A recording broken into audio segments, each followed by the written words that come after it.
और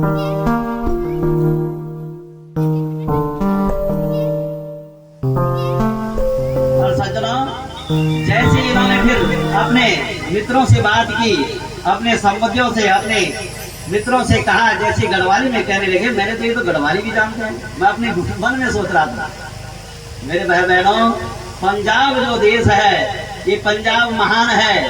पंजाब के लोग और गुजरात प्रांत और पंजाब प्रांत भक्ति में सबसे आगे हैं। यहाँ तो ताली बजाने के लिए भी बोलना पड़ता है, लेकिन मेरे भाई बहनों, पंजाब के लोग ऐसे हैं कि वो जैसे ही भजन आरंभ हुआ कि पूरी जनता खड़ी हो जाती है मस्त होकर के। वहाँ पुरुष भी उतने होते हैं और स्त्री भी उतने होते हैं। जब वहाँ पर पंजाब जैसे प्रांतों में हम कथा करते हैं बड़े पंडालों में, तो मेरे भाई बहनों, इतनी जनता तो सत्यान कथा में भी नहीं होती जितनी जनता वहाँ पंडाल में होती है। ऐसा नहीं, इससे कई गुना ज्यादा पंडाल होता है। इसलिए पंजाब और गुजरात प्रांत में हमने ये देखा कि वहाँ पर भक्ति कूट कूट के भरी हुई है। इसलिए द्रौपदी पंजाब की है। इसलिए खूब भोजन बनाना परोसना सुंदर जानती है। इसलिए भोजन बनाने का काम, सब काम बांट दिए किसने? मेरे कन्हैया ने। और सज्जनों, इस बीच में यहाँ पर कौन था? शिशुपाल। इसने कहा, बोला अब सबसे पहली पूजा किसकी की जाए? पांडवों ने कहा, हमारे अग्रगण्य तो हमारे कन्हैया है, जिन्होंने हर जगह हमारी सहायता की, हमें बचाया। लेकिन शिशुपाल ने कहा, बोला ये तो रणछोर है, ये तो चोर है, इसके माँ का पता नहीं, बाप का पता नहीं है। पता नहीं कितनी गाली बकने लगा। और सज्जनों, मेरे भीम भैया और अर्जुन जैसे के सामने नकुल सहदेव जो पांचों भाई हैं, इनकी भुजाएं फटकने लगी। बोला अभी हम इसका प्रणाम कर देते हैं। मेरे गोविंद ने मना कर दिया। मेरे कन्हैया ने कहा, नहीं, मैंने अपनी बुआ को वचन दिया है कि शिशुपाल जब तक 100 गाली तक मैं इसे क्षमा करूंगा। 100 से ऊपर जिस दिन हो गई, उस दिन इसके प्राण नहीं बचेंगे। आज शिशुपाल को गिनते गिनते 101 गाली से ऊपर पहुंचा। मेरे गोविंद ने चक्र को आदेश दिया, इसका उद्धार कर दिया। बोले कृष्णचंद्र भगवान की। अब बोला समाधान होगा, क्या किया जाए? सबको काम बांट दिया। मेरे गोविंद ने सब काम तो बन गए, अब ये काम रह गया, जो आने वाले हैं आगंतुक, उनकी पैरों को धोने की और पैरों को पोंछने की क्रिया, काम बचा हुआ है। मेरे कन्हैया ने कहा, वो मैं करूंगा। बताइए, इतना बड़ा महान बड़ा हुआ तो ये हुआ। ऐसा बड़ा होने से क्या हुआ कि बड़ा हुआ तो क्या हुआ, जैसे पेड़ खजूर, पंछी को छाया नहीं, फल लागे अति दूर। ऐसा बड़े होने से क्या हुआ, खजूर की पेड़ की तरह कि पंछियों को भी, पशुओं को भी किसी की छाया न मिले, और फल भी लगते हैं तो इतनी दूर लगते हैं, कोई तोड़ भी नहीं सकता। इसलिए मेरे भाई बहनों, बड़ा बनो, लेकिन बड़ा वो है जो झुकना जानता है। आज मेरे गोविंद ने सबके पैर धोने की सेवा ली। सारे जगत का जो मालिक है, बोला जो कथा में आने वाले अतिथि हैं, मेहमान हैं, उनके पैर धो करके अपनी पीली पीतांबरी से पहुंचते हैं। ऐसा सुंदर कार्य कर रहे हैं।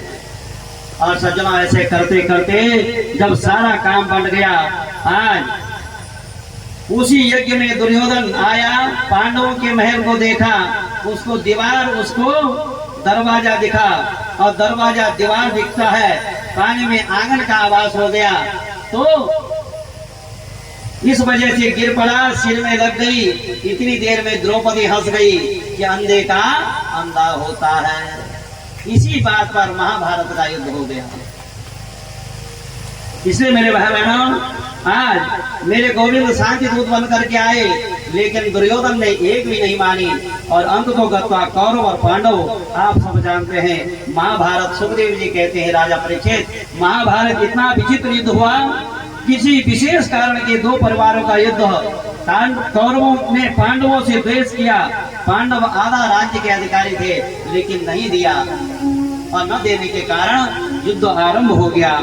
लेकिन मेरे कृष्ण का सहारा लेकर के, मेरे कन्हैया के चरणों का सहारा लेकर के पांडवों ने विजय श्री प्राप्त कर दिए। 100 भाई कौरवों के साथ में विजय श्री प्राप्त कर दिए। उसके बाद हे राजा परीक्षित, सुखदेव जी कहते हैं तुम्हारा जन्म हुआ पांडवों के यहाँ, तुमने ऋषि के गले में मरा हुआ सांप डाल दिया। पहले दिन की कथा से आखिरी दिन की कथा जोड़ दी मेरे गोविंद ने, मेरे सुखदेव जी महाराज ने। और तुम्हें जब ये शराप लगा 7 दिन में मरने का, तो मैं तुम्हें सब कथा सुनाने के लिए आ गया। हे राजा परीक्षित, एक ही बात है, गोविंद से मिलने की कामना अगर मन में है तो मन की डोर गोविंद के चरणों में बांध दो, भगवान प्राप्त हो जाएंगे। आज सज्जनों, सुखदेव जी कहते हैं, ये राजा परीक्षित, मेरे कन्हैया का एक बचपन का मित्र है, कृष्णा सीत सखा कचित ब्राह्मणो ब्रह्मवेत्तमः विरक्त इंद्रियार्थेषु अशांतात्मा जितेंद्रियः। मेरा सुदामा जो ब्राह्मण है, ये सुदामा ब्राह्मण बड़ा गरीब है। दोनों मित्रों ने एक साथ पढ़ाई की गुरु संदीपनी मुनि के आश्रम में। लेकिन एक ऐसा है, एक मित्र जिसके पैर में खड़ाऊ भी सोने की है, लेकिन एक मित्र ऐसा है जिसको पहनने के लिए एक धोती भी साबुत नहीं है। लेकिन दोनों विरक्त हैं, सुदामा जी विरक्त हैं। सुदामा गरीब है लेकिन दरिद्र नहीं है। सुखदेव जी ने सुदामा जी को संबोधन किया है भागवत जी में, तो कहीं भी दरिद्र शब्द से संबोधन नहीं किया।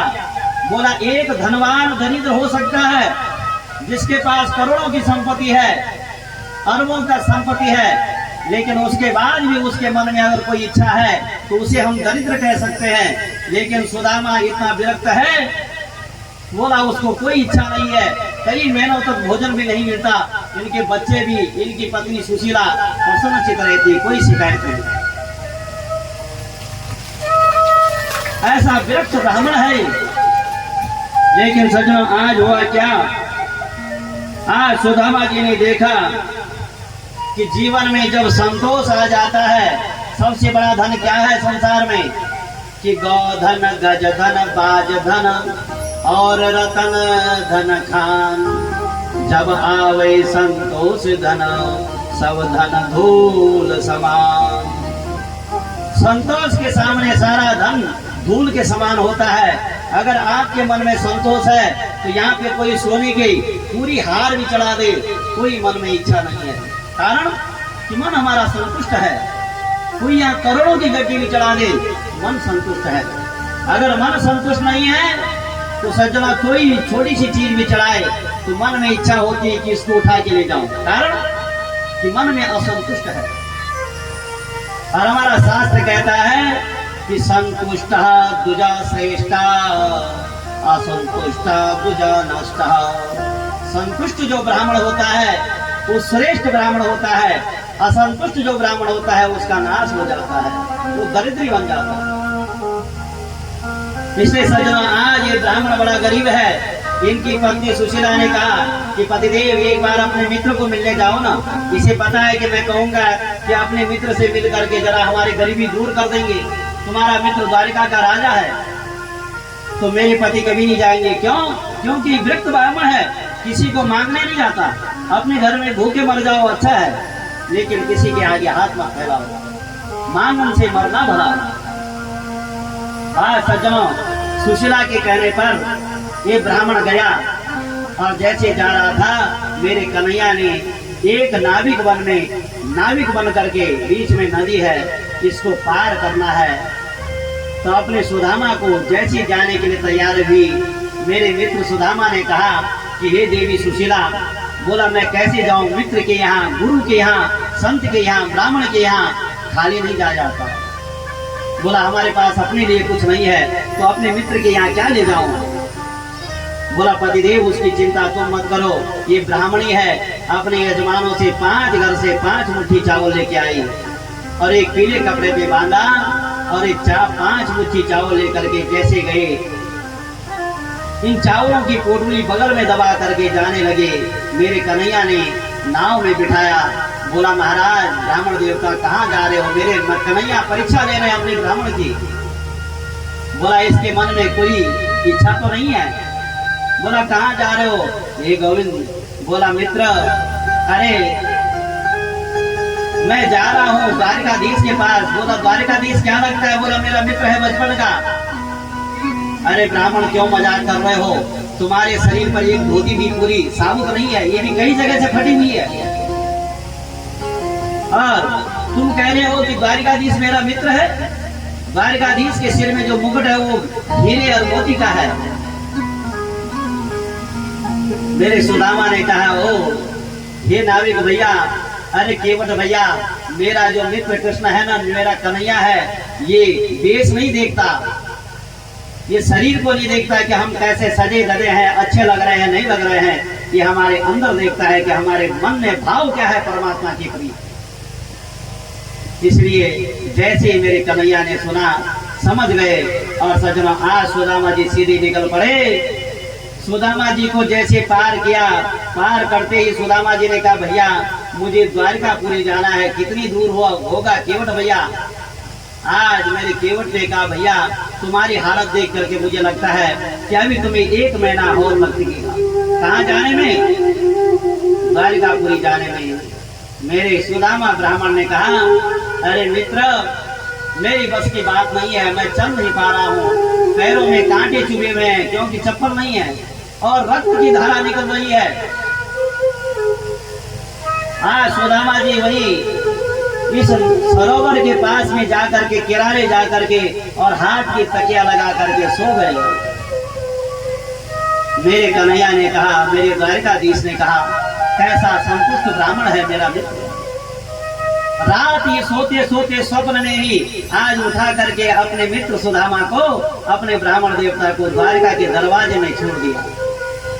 जैसे ही आंख खुली, देखा, बोला ये जय जयकार हो रही है, बोला द्वारिकाधीश भगवान की जय जयकार हो रही है। बोला ये द्वारिकापुरी है? बोले हाँ महाराज, ये द्वारिकापुरी 6। गुजरात में बोलते हैं द्वारिकापुरी 6। बोला 6 नहीं, 6 द्वारिका नहीं, एक ही द्वारिका है।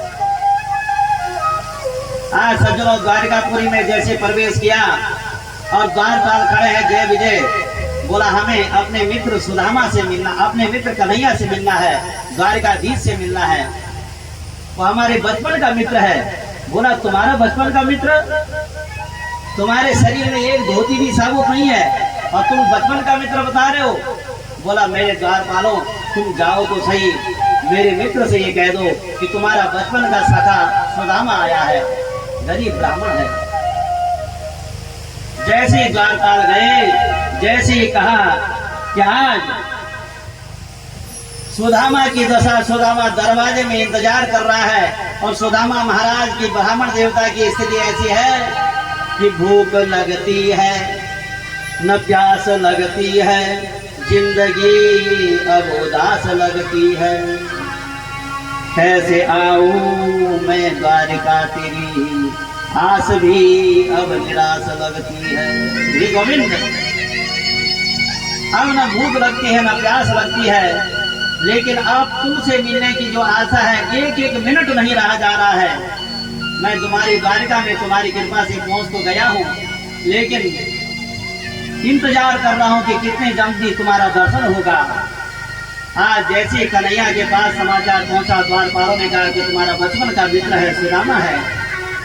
जैसे सुदामा नाम सुना, सज्जनों कहीं गिर गया पटका।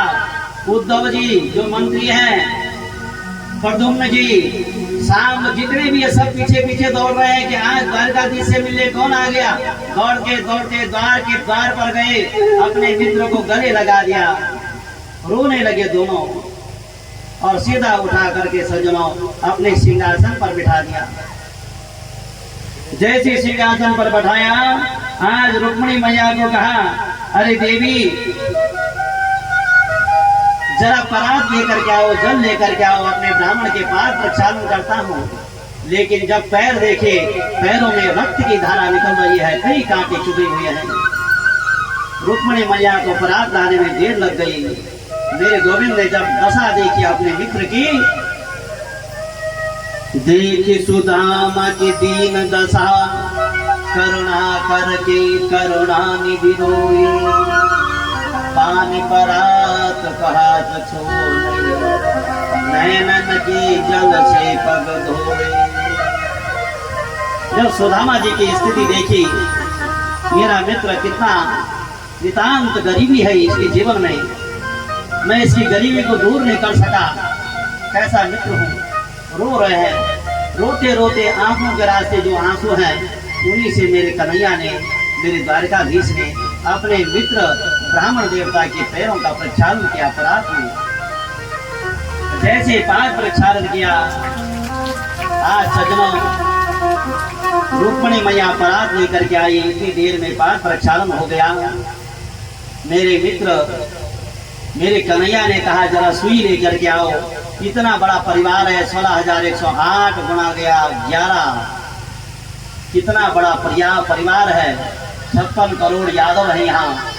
इतना परिवार बैठा हुआ है, इनके सामने सुई लाना बड़ा मुश्किल है मेरे भाई बहनों। जैसे रुक्मिणी मैया सुई के लिए गई, इतनी देर में गोविंद ने कहा देर हो गई।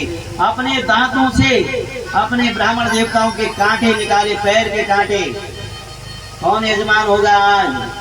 आज तो यजमान जो है, ब्राह्मण को प्रणाम करने में भी शर्म आती है। बताइए कहाँ जी रहे हैं हम? लेकिन सारा जगत का जो मालिक है, वो अपने ब्राह्मण देवता के पैरों के जो कांटे हैं, वो दांतों से निकाल रहे हैं। क्यों आज ऐसा क्यों हो रहा है? हम इस शिक्षा को ग्रहण क्यों नहीं कर पा रहे हैं? क्योंकि मेरे भाई बहनों, हमने गलत खान पान शुरू कर दिया है। हमने अपनी देवी देवताओं को गंगा जी में विसर्जन कर दिया है, माता पिता का तर्पण बंद कर दिया है और गुरु की सेवा में लग गए हैं। ये अधर्म है। ऐसा अधर्म में अगर जियोगे तो कभी भी मर्यादा जीवन में नहीं आने वाली है। अपने इष्ट कुल देवताओं को गंगा जी में मत बहाओ, उनके लिए सुंदर स्थान बनाओ, रोज उनका पूजन वंदन करो और अपने माता पिता का तर्पण करो। जब तक जिंदे हैं खूब सेवा करो। माता पिता सबसे बड़े भगवान हैं। यही कथा है मेरे भाई बहनों। इस कथा को अगर समझ गए तो जीवन में मर्यादा ही मर्यादा आएगी, जीवन धन्य बन जाएगा। ये नहीं समझ पाए तो सज्जनों कितनी कथाएं, कितनी कहानी सुन लो, कुछ होने वाला नहीं है।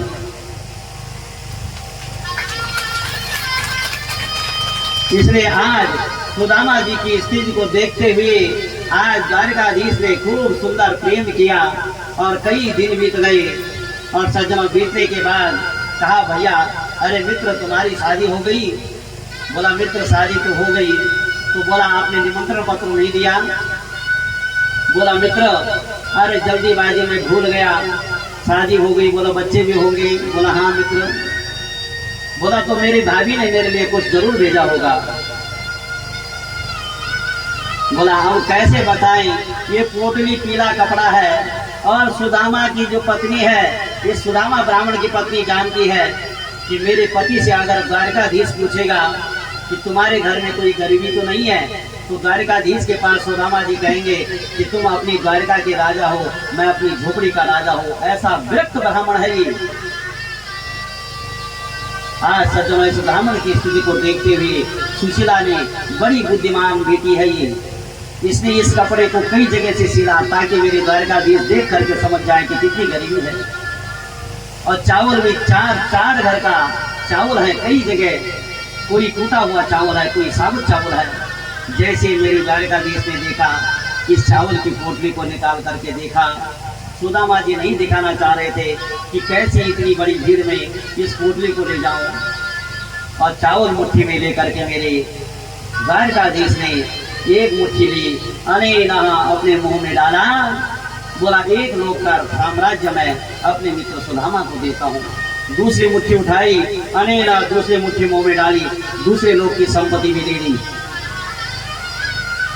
सज्जनों जैसी थी, तीसरी मुट्ठी जैसे उठा रहे थे, रुक्मिणी मैया बगल में बैठी, हाथ पकड़ लिया। अरे द्वारकाधीश, बोला कच्चे चावल है, तुम्हारे पेट में दर्द हो जाएगा। ये द्वारकाधीश, अरे हमें भी तो खाना है, अरे हमें भी तो प्रसाद न करो, ये ब्राह्मण का प्रसाद है। रुक्मिणी मैया अंतरंग मन से कह रही है अपने द्वारकाधीश से कि क्यों बरस रहे हो इन ब्राह्मणों पर? अरे ये वही ब्राह्मण है जिसने तुम्हारी छाती पर लात मारी थी, उसी कुल का ब्राह्मण है ये। इन ब्राह्मणों पे इतना मत दो। मेरे द्वारकाधीश ने जवाब दिया, अरे रुक्मिणी, ये ब्राह्मणों की कृपा से आज तुम यहाँ की पटरानी, पहली रानी हो। जिस दिन तुमने पत्र लिखा था तो पत्र लेकर के ब्राह्मण ही आया था। अगर वो ब्राह्मण पत्र नहीं लाता तो आज तुम यहाँ की प्रथम रानी नहीं होती। आज ब्राह्मण का खूब स्वागत किया और स्वागत करने के बाद जैसे दिया, आज ब्राह्मण देवता को प्रसन्नचित होकर के आज सुदामा जी यहाँ से जा रहे हैं। घर में गए तो सज्जनों जैसे आए थे वैसे ही चले गए। कुछ इच्छा नहीं, मन में ये इच्छा भी नहीं कि यहाँ इतना सुंदर भोजन, जब कई प्रकार के व्यंजन बनाए तो मेरे सुदामा ब्राह्मण ने कहा, अरे मित्र, ये कन्हैया, इन व्यंजनों को पा करके मैं आपका नाम भूल जाऊंगा, आपको भूल जाऊंगा अच्छा भोजन पा करके, इसलिए मैं तो सूखे टिक्कर खाने में ही आपका भोजन समझता हूँ। मेरे द्वारकाधीश ने कहा, सुंदर व्यंजन पाने के बाद भी अगर तुम्हें मेरा चिंतन बना रहेगा तो तुम्हें दुख नहीं आएगा। इसलिए आज सुंदर पकवान पा करके सुदामा जी जैसे गए, घर में जा करके देखा यहाँ पर झोपड़ी बनी है और झोपड़ी में जो झोपड़ी थी अपनी सुदामा की, इस झोपड़ी में एक महल तैयार हो गया। इस महल को देख करके बाहर द्वारपाल खड़े हैं। सुदामा जी ने कहा, भैया अरे किसका महल है? बोला ये सुदामा ब्राह्मण का। अरे बोला कहाँ है वो ब्राह्मण? बोला वो द्वारिका जा रखे हैं। कितना समय हो गया? 1 साल हो गया। सुदामा जी ने कहा, ये तो मैं ही हूँ, लेकिन मेरा मकान कहाँ से आ गया? बोला हो सकता है मेरे नाम का कोई ब्राह्मण होगा, मेरी झोपड़ी को तोड़ करके अतिक्रमण कर दिया होगा, यहाँ पर मकान बना दिया। आज सज्जनों जैसे देखा, सुदामा जी ने कहा, भैया ये मेरा मकान नहीं है। सुदामा जी जाने लगे वापस। बोला मैं तो जाता हूँ वन में जा करके वहीं बैठ करके भजन करूंगा। लेकिन जैसे ही जाने लगे, इनकी जो पत्नी है सुशीला, इसने कहा, पतिदेव ये तो मेरे पति हैं। बाहर आकर के प्रणाम किया, पति के चरणों में प्रणाम किया। पत्नी को पति के चरण छूने चाहिए रोज सुबह। हमारे विष्ट परिवार की जो पत्नियां हैं वो सब छूती है, मैंने देखा है। मैं 7 दिन से देख रहा हूँ यहाँ पर। इसलिए मेरे भाई बहनों, पत्नी का स्वर्ग धर्म कर्म सब कुछ क्या है? उनका पति है। इसलिए मेरे भाई बहनों, पति परमेश्वराय नमः। जैसी सुशीला देवी ने पैर छुए, पैर छूने के बाद जैसे देखा, आज सज्जनों सुदामा जी प्रसन्न हो गए और प्रसन्न चित्त होकर के सुदामा जी ने कहा, अरे देवी ये महल किसका है? बोला हे प्रभु, अरे आपकी कृपा से, आपके मित्र ने हमें रातों रात विश्वकर्मा की कृपा से सब बनवा दिया। अब सुशीला 1 साल से खूब व्यंजन खा रही है, इससे शरीर भी हृष्ट पुष्ट बन गया। कई प्रकार के हार पहने हुए हैं, हार की कमी नहीं है। और सज्जनों आज सुशीला देवी ने कहा कि चलो पतिदेव अंदर चलो।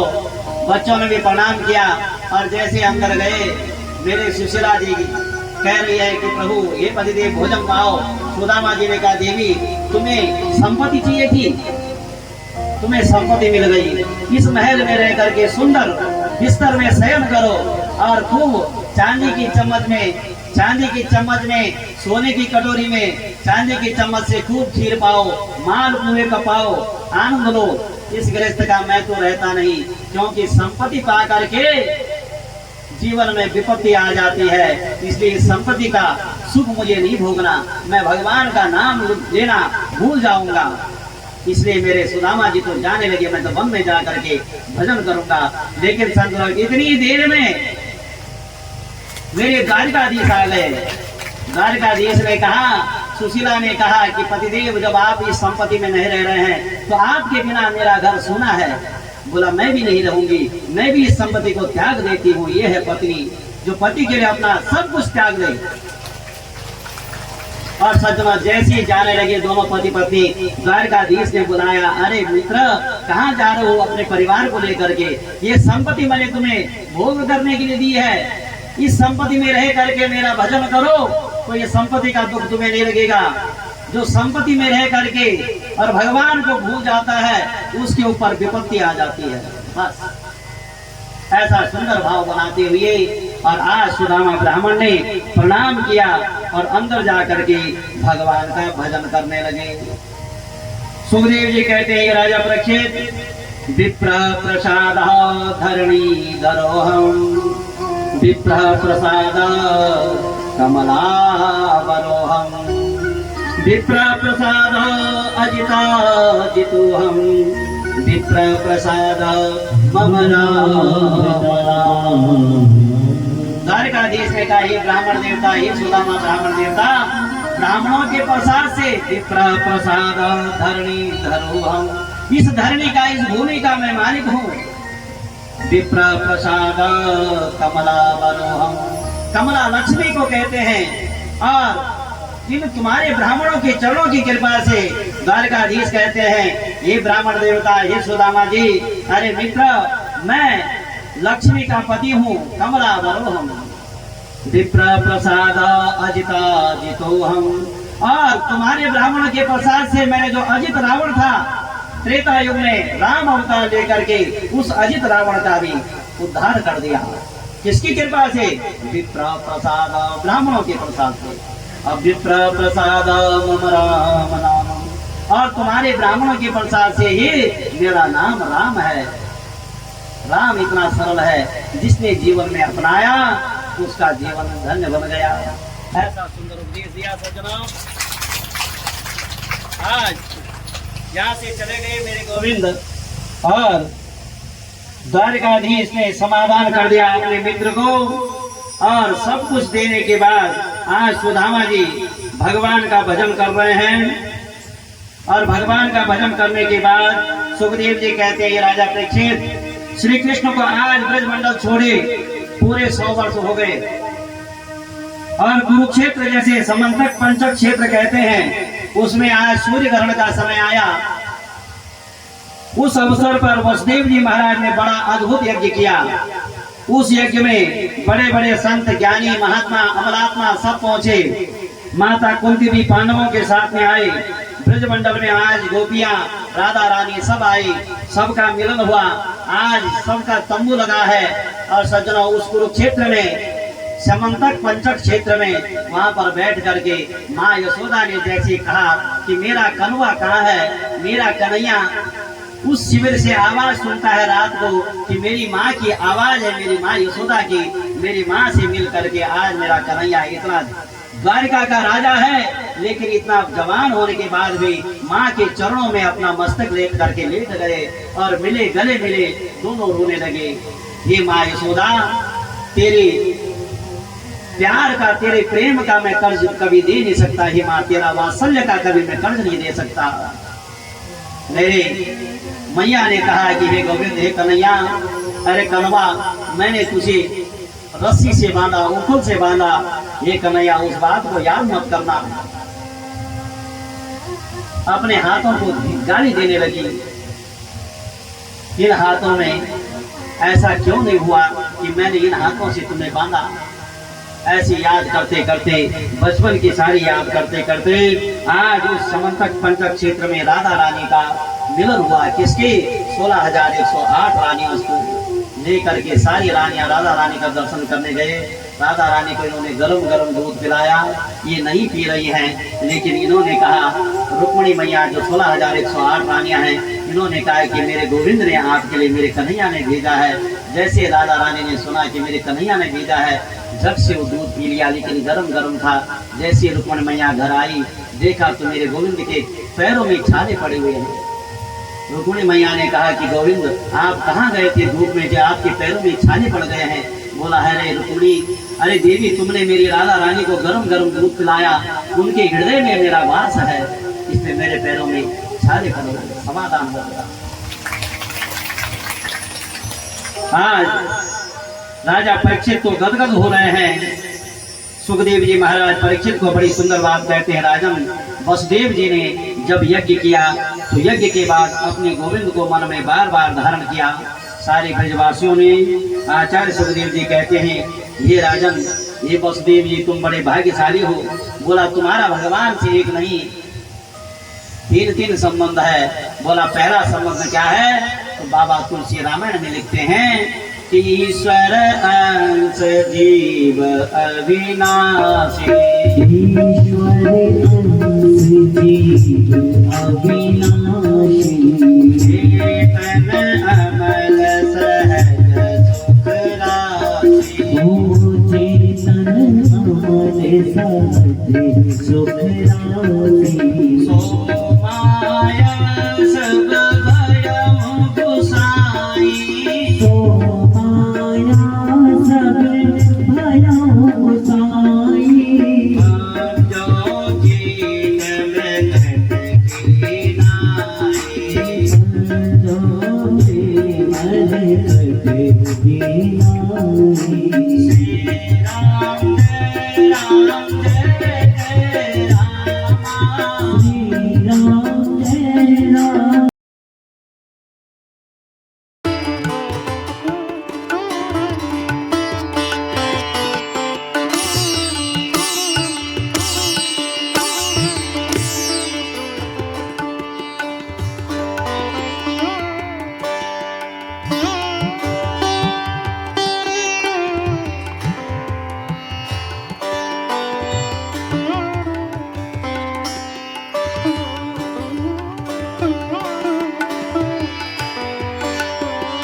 श्रीमद् भागवत कथा का आयोजन किया था यहाँ पे।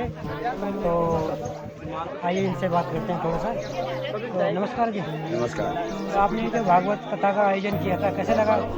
बहुत अच्छा लगा। हम तो आप लोगों से पूछ रहे हैं, आप बताओ कैसे लगा? नहीं, हम लोग तो बढ़िया ही लगा ही है। लेकिन हम तो देखो हमारे जो मेहमान हैं उनको अच्छा लगना चाहिए, हमारे पितृ तो हमें लगा बहुत अच्छा हुआ है। बहुत बढ़िया। वेद व्यास हमें बहुत अच्छे मिले हैं, पंडित बहुत अच्छे मिले हैं। बहुत बढ़िया। बाकी हमारे जो बहनें जो हैं बुआ वगैरह सारी आई हैं, उनसे बड़ा हमारा ये है कि उनका धन्यवाद करते हैं कि उन्होंने हमारा साथ दिया आए हैं और हमें इनका करने का मौका मिला है, सेवा करने का। बाकी सभी लोग जितने भी हैं सबको हम हाथ जोड़ नमस्ते करते हैं। तो अभी समापन भी हो गया? बिल्कुल समापन हो गया, बस पंडितों की विदायगी होगी और कन्याओं का जो सम्मान किया जा रहा है और भोजन कराया जा रहा है। कन्याओं का जीवन हो गया, लगभग समाप्त हो गया। अब मेहमानों की विदाई? हाँ, मेहमान विदाई होती जा रही है बस। ठीक है, धन्यवाद। हेलो दोस्तों, अभी यहाँ पर भोग प्रसादन चल रहा है और टाइम जो है यहाँ पे समाप्त लंगर की स्टार्टिंग हो चुकी है। और यहाँ पर जो इन्होंने भूषण जी ने जो भागवत कथा का आयोजन किया था, इसकी समापन है। और यहाँ पर भोजन प्रसादन लंगर चल रहा है और सभी गांव वाले यहाँ पे बहुत खुश हैं। तो आइए जानते हैं इनके बारे में थोड़ा सा, किसी को कुछ कहते हैं। कैसा बना प्रसाद? बहुत बढ़िया, बहुत बढ़िया। अच्छा बना है? हाँ जी, हाँ जी, बहुत बढ़िया। कैसे लगा? बहुत टेस्टी, मजा आ गया। मजा आ गया ना? बहुत बढ़िया, हरी बोल। अच्छी भी भागो, ब्याजी सही मिले आपको? हाँ जी, बहुत अच्छा, बहुत अच्छा, बहुत ही अच्छे। बहुत अच्छा है ना? चलो बढ़िया। तो दोस्तों आप देख रहे हैं सभी यहाँ पे खुश हैं और सभी को टेस्टी प्रसाद मिल रहा है यहाँ पे। बहुत प्रसाद है मिलो। कैसा लगा जी लंगर आपको? कैसा लगा लंगर कैसा लगा? बढ़िया है? चलो बढ़िया, आपको भी बढ़िया लगा? धन्यवाद। तो दोस्तों अभी ये सभी लोग लंगर की लाइनों में लगे हुए हैं। सभी बहुत ही टेस्टी स्वादिष्ट व्यंजन प्रसाद पा रहे हैं। और ये देखिए, आप देख रहे हैं ये सभी प्रसाद पा रहे हैं यहाँ पे। आइए दोस्तों, थोड़ा आपको इस तरह दिशा में भी देख सकते हैं। यहाँ पे भी लोग प्रसाद पा रहे हैं। और ये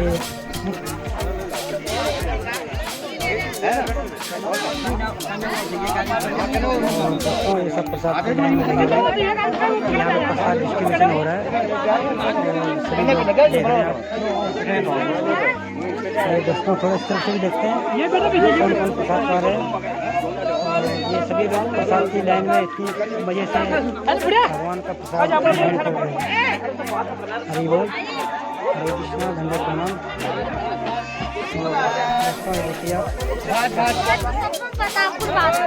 नमस्कार जी, कैसे बना है? कैसे बना है प्रसाद? कैसे बना है? बढ़िया था? बढ़िया है ना? चलो बहुत बढ़िया। छोड़ अच्छा है ना? आपको भी अच्छा लगा? चलो बढ़िया। सभी को स्वादिष्ट लग रहा है प्रसाद। और ये तो भगवान का प्रसाद है जो हर पल इंसान को हर वक्त लेना ही चाहिए। और दोस्तों चलिए हम मिलते हैं नेक्स्ट टाइम। हरि बोल।